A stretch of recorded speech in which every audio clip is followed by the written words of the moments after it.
boundary stones of the city of Victoria. In 1903, the Hong Kong government erected 7 boundary stones for the city. Boundary stones' height was approximately 98 cm, tapered at the top with the inscription City Boundary 1903. But where are the boundary stones? The existing boundary stones are located on the Hatton Road, Bowen Road, Chung Road, Old Peak Road, Hopeful Lam Road, and Victoria Road. The one in Magazine Gap Road disappeared around mid-June during sloop renovation work in 2007. The government was hunting for a missing boundary stone. Most of the Hong Kong citizens might not realize what boundary stones are, even they stood alongside our roads, and we might pass by every day. 你知唔知呢嚿係咩嚟？呢嚿唔知係咩嚟嘅。唔係，我應該係界碑咯。界碑但係邊個區嘅界碑？哦，好，唔該晒啊。你話呢個係結界啊？係哦，咁上下唔該，sorry 唔該你啊 ，sorry，你知唔知係咩嚟？唔知啊，唔該晒。This video will bring you to some of the city boundary markers in Hong Kong. We have visited boundary stone in Kennedy Town, Pok Fu Lam, and Wong Chung. This is the boundary stone in Wong Chung. The boundary stone has its political significance both in the old times and the present. The boundary stone were erected by Hong Kong government to mark the limits of the city of Victoria. The city of Victoria was the first urban settlement in Hong Kong after it became a British colony in 1842. It was deemed to be the capital of Hong Kong from 1842 until the 1997 handover.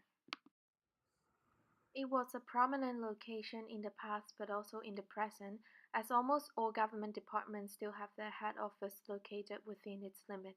The city is centered in present-day Central. It occupies the area that are known in modern times as Central, Admiralty, Shanwang, Wan Chai, East Point, Shek Tong Shui, the mid-levels, the Peak, Happy Valley, Tin Hau, and Kennedy Town on Hong Kong Island. Therefore, it outlined the important political area in the colonial period of Hong Kong. Still, nowadays the area within its limit of boundary stones remains as the core of political affairs and full of political ambience.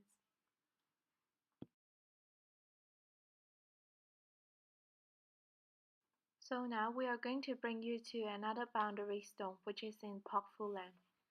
In the colonial period, different parts of the city of Victoria were developed by the British for different purposes.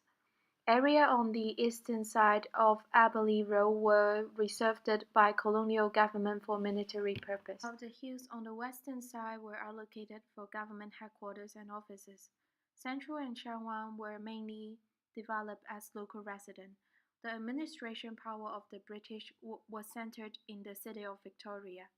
Since then, Central has been the hub of the city of Victoria.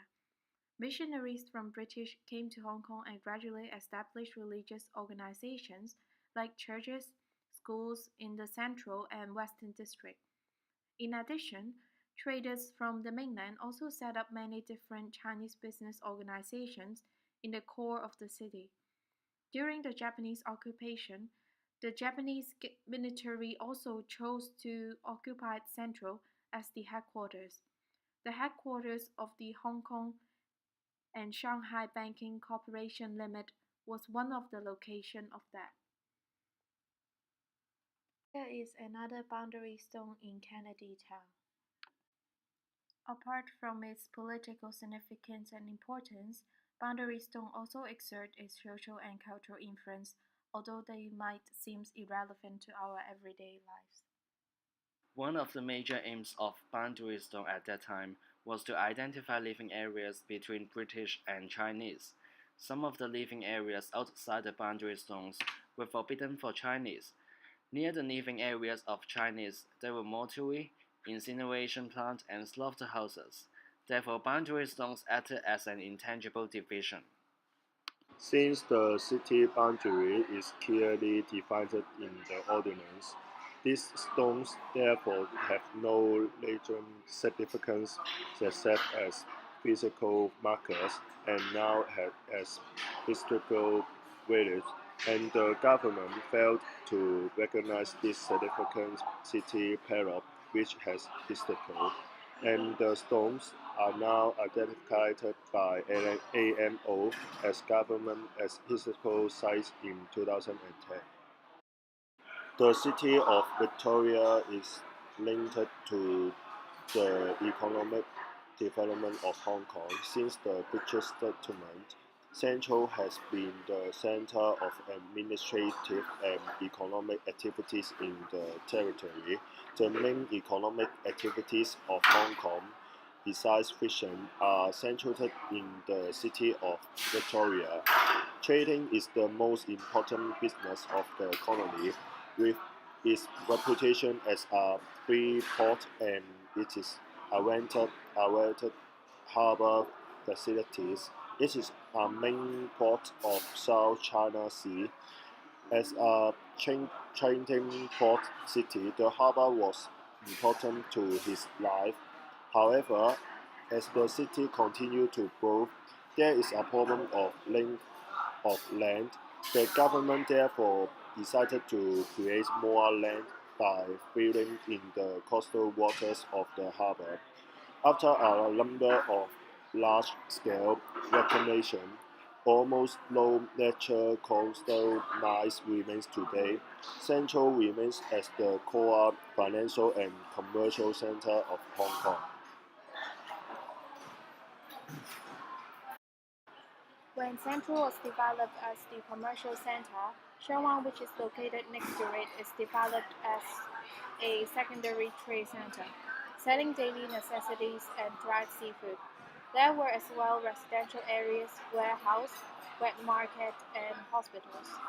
Even today, Shenwan is famous for its dry seafood street and Tonglek food street, where the sales of dry seafood is still the most significant characteristic of the district.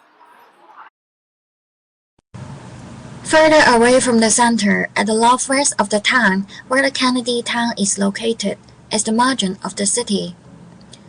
Due to the legal restriction which separated the living area of the British and the Chinese, most foreigners lived in Central. The richer Chinese lived in Yuen. The poorest Chinese mostly lived in these marginalized areas, accompanied by obnoxious facilities. For example, the Victoria Public Mortuary, the Kennedy Town Slaughterhouse, Kennedy Town Incinerator, and the Kennedy Town Abattoir. Moreover, when diseases were rampant, locations in the region were often made a temporary hospital in curing the patients. For example, the Kennedy Town Police Station and the glass factory there were once changed temporarily as the division of labor among districts, which was preliminarily set by the British government, decided the way that Hong Kong is today. For example, Central, as the way that it was, remained as the most developed district today. However, except the continuities, changes can as well be identified over these years.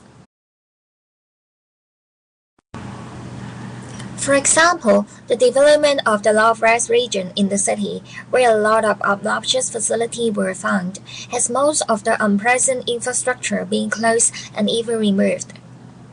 Both the Kennedy Town Slaughterhouse and the Kennedy Town Incinerator was closed in 1993, and the Kennedy Town Abattoir also worked no more since 1999. Moreover, since the 2000s, high-end residential buildings began to be built there, with the MTR West End Line being extended from Yuen to the Kennedy Town, increasing convenience of transportation there, have even made the district more developed.